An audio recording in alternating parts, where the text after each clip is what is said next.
Grotowski é único. Por quê? Porque, que eu saiba, nenhuma outra pessoa no mundo, depois de Stanislavski, explorou a natureza do jogo do ator, o fenômeno que o constitui, seus sentidos, a ciência de seus processos tanto psíquicos quanto físicos ou emocionais, tão profunda e plenamente quanto Grotowski. Ele chama seu teatro de laboratório e é um centro de pesquisa. É talvez o único teatro de vanguarda em que a pobreza não é um inconveniente. Trecho de Avec Grotowski, de Peter Brook. O teatro de Grotowski é o tema do Ciência e Letras de hoje, um programa resultado da parceria entre o Canal Saúde e a editora Fiocruz.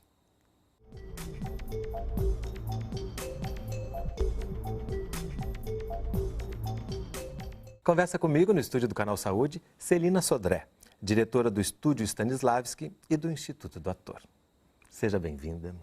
Celina, já vou começar com um desafio, que é como apresentar Grotowski. No início do programa já falamos um pouco sobre ele. Já vou adiantar que polonês, nasceu em 33, morreu em 99. E aqui no livro o Peter Brook diz que foi um homem profundamente simples, com uma pesquisa profundamente pura. Num outro momento, um homem charmoso, cheio de espírito, transbordante de vida. E para você, como é que a gente pode definir Grotowski?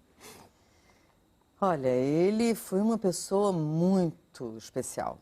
Não é? Eu tive essa oportunidade, que foi muito bom para mim, na minha vida profissional e pessoal também, de encontrar com ele e de conviver em algumas circunstâncias.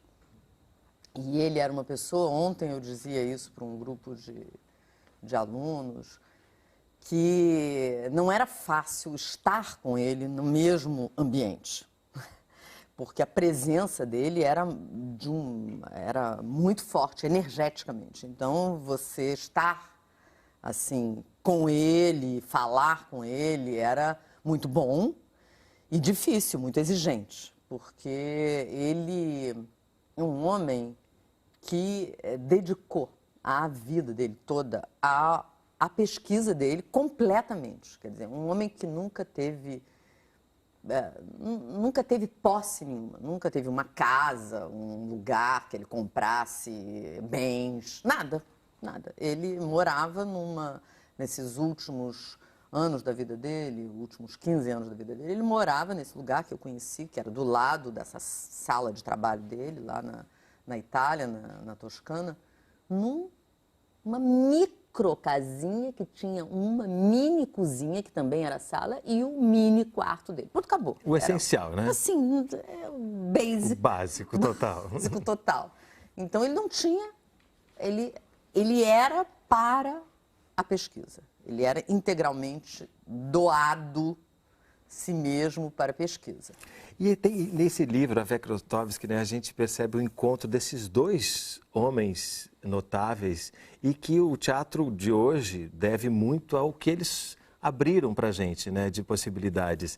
Né? E a gente vai descobrindo o Grotowski pelo Peter Brook ao longo do livro e vão aparecendo essas questões deste homem. E você falou no início, né? Ele impactou o seu trabalho e a sua vida. E ele vai mostrando isso para a gente, como que isso para ele não está separado. Né? Como nessa pesquisa intensa, profunda e pura, ele estava interessado em descobrir as questões do ator e as questões do humano juntas, né? Porque ele diz que no início ele pensou em 3 possibilidades: em ser psiquiatra, em ser um especialista em yoga, no sentido mais amplo, não yoga ginástico, mas yoga toda como a filosofia, toda né? a filosofia, ou ser diretor de teatro. Ele tinha 3 hipóteses e ele acabou optando, num primeiro momento, por essa hipótese, ser diretor de teatro. Porque ele diz que o que interessava a ele era o ser humano, nele e no outro. Então, ele diz, às vezes as pessoas encontram o sentido da vida no encontro com a natureza, outros no encontro religioso, com Deus, com um ser superior, mas para ele era o outro, o ser humano.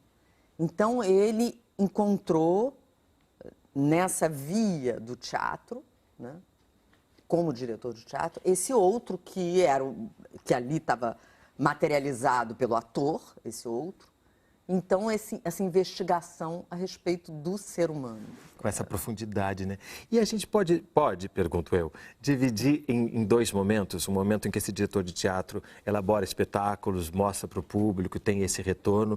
E um momento posterior em que ele, no auge do reconhecimento, ele diz, não, agora eu quero fazer esta pesquisa aqui, não me interessa mais necessariamente fazer espetáculos, quero aprofundar nessa pesquisa. A gente pode dividir, a grosso modo, em dois momentos?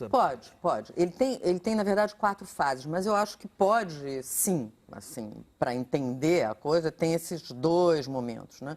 Porque ele está primeiro no teatro e ele faz essa coisa que eu acho muito particular de chamar a companhia dele de teatro laboratório.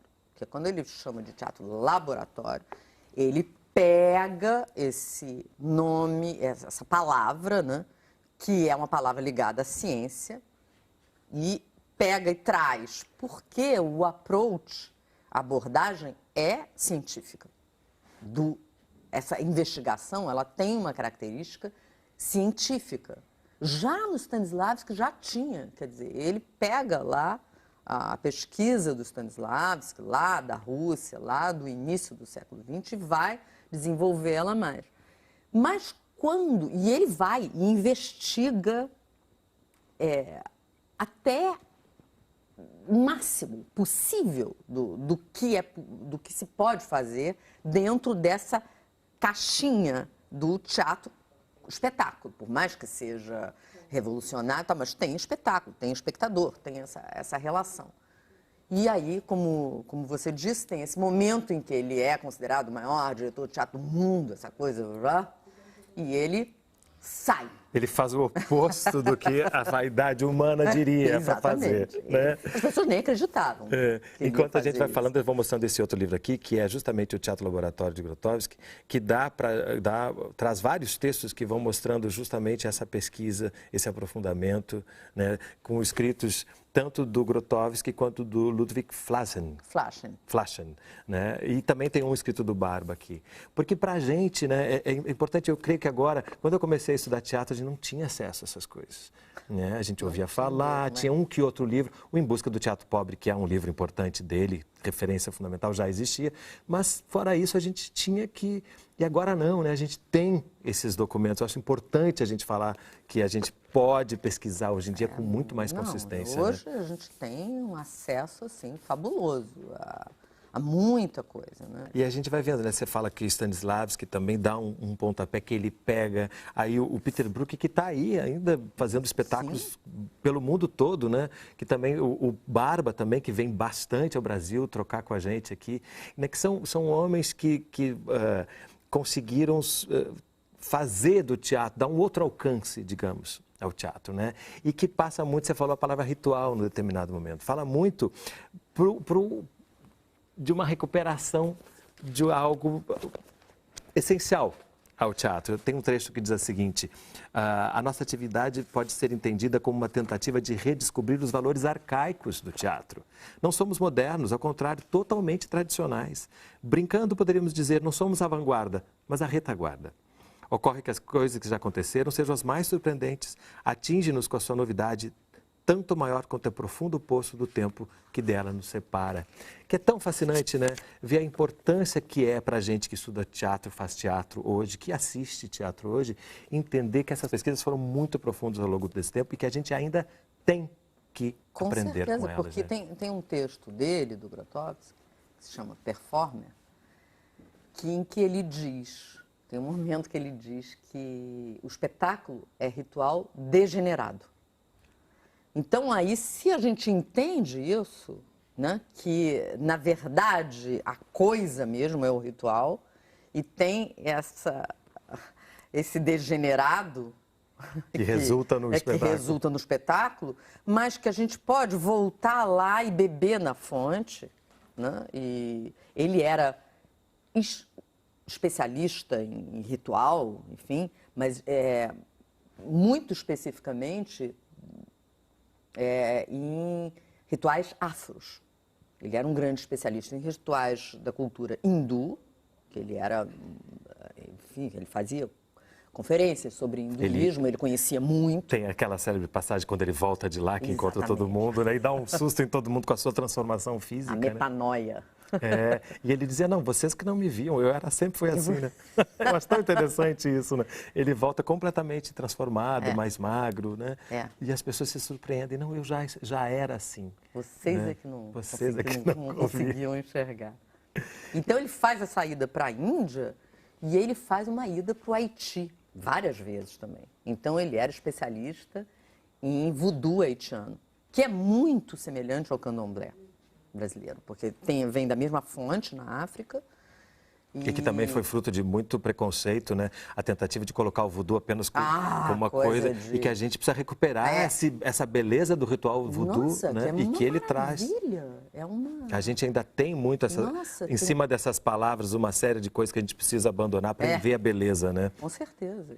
Isso ele faz uma investigação profunda a respeito desses rituais, dos rituais hindus, rituais também orientais do Zen, e, enfim, ele vai pelo mundo inteiro, né? Ele busca muita coisa para depois pesquisar a partir daquilo, né? Exatamente, porque nessa ultimíssima fase dele, que se chama Arte como Veículo, ele então cria uma espécie de ritual laico.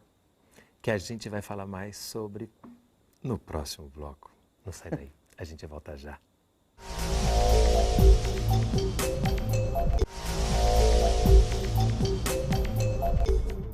Avec Grotowski, de Peter Brook, é um dos livros que nos ajuda a falar sobre o teatro de Grotowski, tema do Ciência e Letras de hoje. Comigo, no estúdio do Canal Saúde, Celina Sodré, que no finalzinho do bloco anterior falava sobre esse ritual laico, né? Essas coisas que parecem contraditórias. Um paradoxo. Um paradoxo. Mas o Grotowski era o rei dos paradoxos. Ele era amante dos paradoxos. Como o humano é o tempo todo, né? Isso já é uma expressão do humano, né?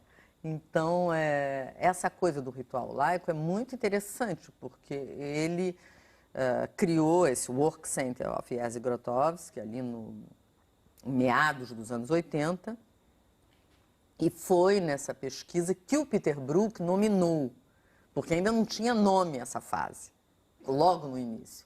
E aí o Peter Brook disse, é a arte como veículo. Que é muito interessante esse nome, porque ele é um nome que dá conta da coisa. É a arte, sim, mas como veículo, não como fim. Então, veículo, aí a gente pensa, bom, veículo para onde? Para o quê? Onde? Então, tem toda essa pesquisa ligada a essa origem ao ritual, porque tem uma busca da transcendência. Então ele vai trabalhar com esses sujeitos que não são mais atores, mas você pode dizer atuantes. É um pouco diferente, o performer, o atuante, é um pouco diferente do ator. E vai tirando desse lugar que a gente está mais acostumado a ver, né? Que a gente fecha, ele vai abrindo para outros lugares, né? E vai para esse campo que não é da representação. E, inclusive, várias palavras aparecem aqui, né? Como o sagrado. E tem nesse livro tem um depoimento seu, quando foi a Paris em 99, se não me engano, já em uma série de comemorações, já sem ele presente fisicamente, mas e você fala de como que ele esteve presente de uma maneira espiritual fortíssima e como aquilo abalou todo mundo. Porque a gente, quando está falando do teatro de Grotowski, da pesquisa de Grotowski, a gente está falando também deste algo que não é concreto, né? Deste algo que não se traduz na corporeidade apenas. Sem isso, é muito difícil entender os rumos desse trabalho, dessa pesquisa, né?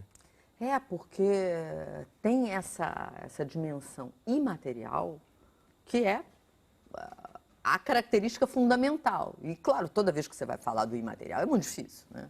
Porque meio que as palavras não dão conta, o vocabulário não dá conta, a gente não dá conta. Mas, para sintetizar essa pesquisa dessa fase da arte como veículo, é a criação desse espécie de ritual laico, aonde, através da vibração da voz humana, em cantos antigos da humanidade, acontece uma transformação da energia pesada em energia fina. Transformação de energia, uma coisa mais da ciência mesmo, da física, né? Porque ele estudou essa coisa, né? Os rituais antigos da humanidade, os rituais, os que ainda sobrevivem, têm sempre, muito presentemente, corpo, né? Dança, corpo humano se movendo, ação, e voz, canto. E quando as pessoas vão a um ritual, que seja um ritual verdadeiro, por exemplo, um ritual de candomblé, que é uma coisa que as pessoas no Brasil podem ir, né? E ainda existem rituais verdadeiros, muitas vezes a pessoa vai, a pessoa nunca foi, não conhece aquilo, mas ela diz que ela sentiu alguma coisa. Essa coisa que a pessoa sente está ligada a essa transformação da energia pesada em energia fina. E ela acontece muito através dessa vibração da voz humana no ar, nesses cantos antigos da humanidade. Então, o estudo, a pesquisa dele nesses últimos anos está ligado a isso. E é interessante porque você falando isso, né? Você está falando de teatro, né? Dessa função que muitas vezes está esquecida no teatro, que é justamente tirar a gente de um cotidiano, onde essa energia nos massacra, e nos colocar num lugar onde a gente tem a possibilidade de entrar em contato conosco mesmo, com o outro, com o entorno, de uma forma muito mais sutil, mais delicada, mais sensível.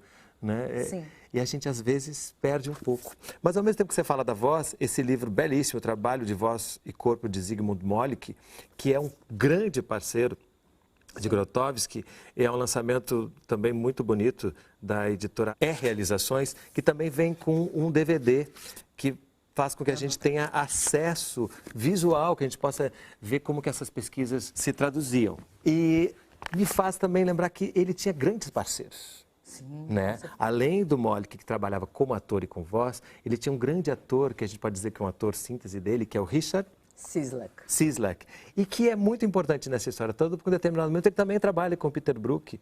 Né?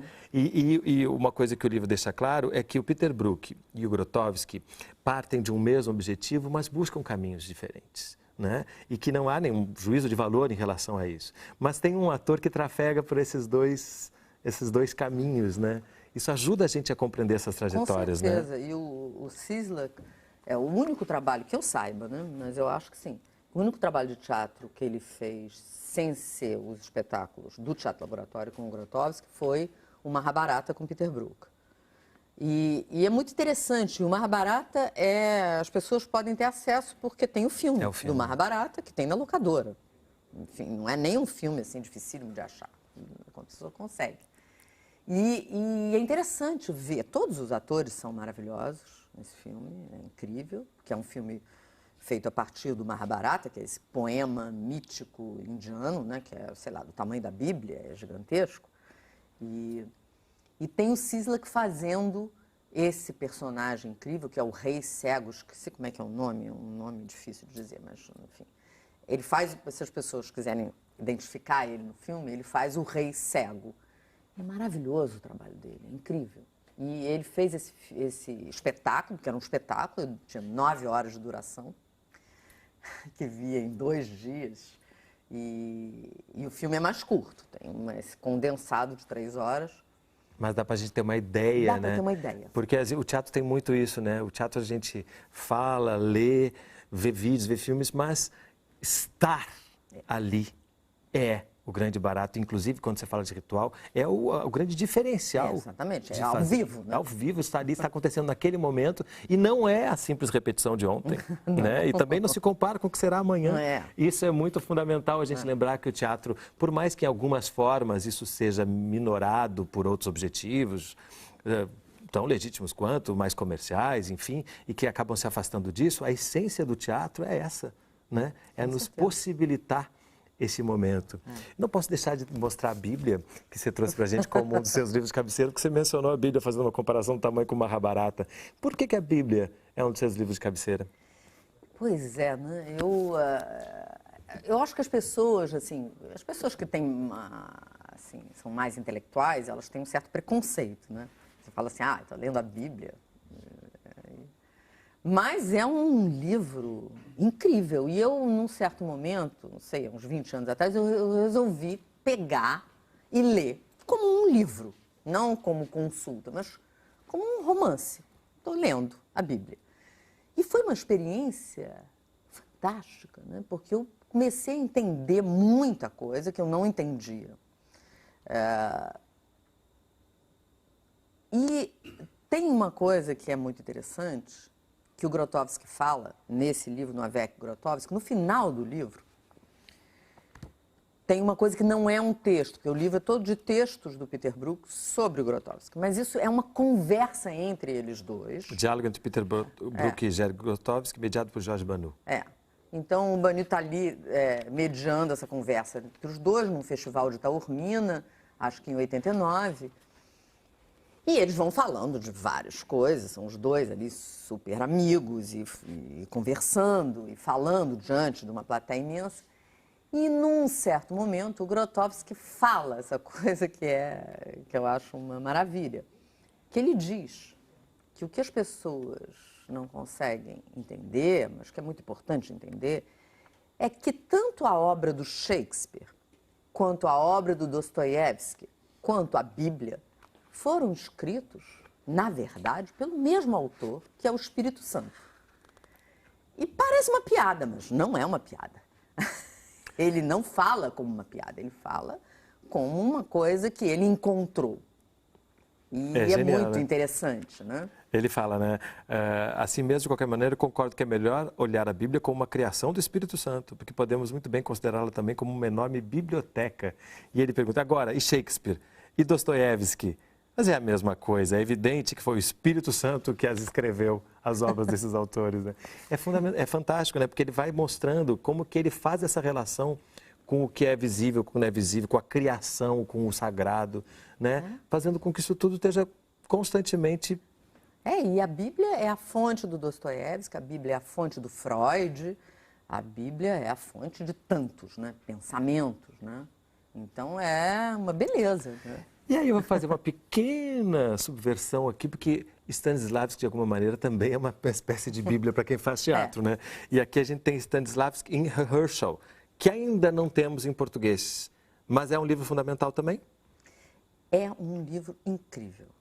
Eu tenho ele na cabeceira porque o Grotowski, ele mesmo me deu uma cópia desse livro, porque esse livro estava esgotado mesmo em inglês. Ele me deu uma cópia e disse, esse livro você tem que ler a vida inteira. Eu falei, gente, vamos lá, né? Vou enfrentar essa coisa. E é um livro maravilhoso porque é um livro do final da vida do Stanislavski, da pesquisa mais avançada dele, em que ele resolve não escrever sobre essa fase mais evoluída da pesquisa dele, dos últimos anos, chama The Final Years, os últimos anos, né? E ele delega ao Toporkov, que era um ator que trabalhava com ele nessa fase final da vida dele, ele delega ao Toporkov a escrita do relato sobre a pesquisa dele nesse final. E é maravilhoso porque é escrito por um ator. Então, para os atores, é um livro magnífico, porque ele vai relatando todo o embate dele, ator, porque quando ele vai trabalhar com o Stanislavski, ele já é um ator famoso na Rússia. Ele já tem 40 anos de idade. E ele resolve rever tudo que ele sabe e ele vai e pede para o Stanislavski, e o Stanislavski aceita ele. Então aí, o livro é todo o processo dele de desmontar toda aquela coisa velha, século XIX, e reaprender toda a arte do ator de novo com Stanislavski. É um livro magnífico. E eu acho isso tudo fascinante, porque a gente está num momento, né, em que ser ator, muitas vezes, é confundido com uma série de outras coisas que passam muito longe da pesquisa, do estudo, do trabalho árduo, né? E eu acho que esse nosso bate-papo aqui, esses livros que a gente mostrou, esses homens que a gente aqui está trazendo para esse concreto, falando deles, porque isso também, né, tem esse poder, eu acho que nos alerta para que a gente possa também ter um olhar de que fazer teatro, trabalhar como ator, diretor, dramaturgo, são coisas que são muito sérias, completamente vizinhas do lúdico o tempo inteiro, do sagrado, como a gente viu aqui, mas são frutos de muita pesquisa de muita gente que veio, está e que virá. Inclusive você. Parabéns pelo seu trabalho e obrigado pela presença aqui conosco. Muito grata. O programa Ciência e Letras da Fundação Oswaldo Cruz é resultado de uma parceria entre o Canal Saúde e a editora Fiocruz. Se você quiser entrar em contato, mandar sua crítica ou sugestão de leitura, nosso telefone é 0800 701 8122. A gente se vê no próximo programa. Até lá! Para entrar em contato com a editora Fiocruz, acesse www.fiocruz.br/editora ou ligue para 21 3882 9007.